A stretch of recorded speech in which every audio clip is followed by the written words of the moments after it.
হাজার বছর ধরে আমি পথ হাঁটিতেছি পৃথিবীর পথে। সিংহল সমুদ্র থেকে নিশীথের অন্ধকারে মালয় সাগরে। অনেক ঘুরেছি আমি, বিম্বিসার অশোকের ধূসর জগতে।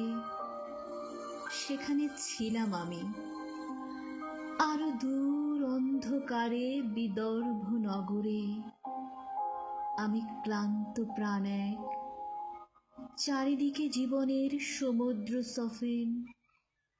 আমারে দুদণ্ড শান্তি দিয়েছিল নাটোরের বনলতা সেন।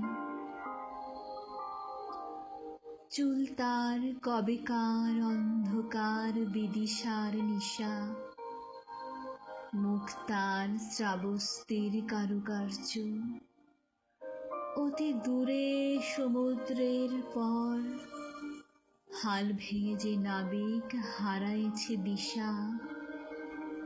সবুজ ঘাসের দেশ যখন সে চোখে দেখে দারুচিনি দ্বীপের ভিতর, তেমনি দেখেছি তারে অন্ধকারে।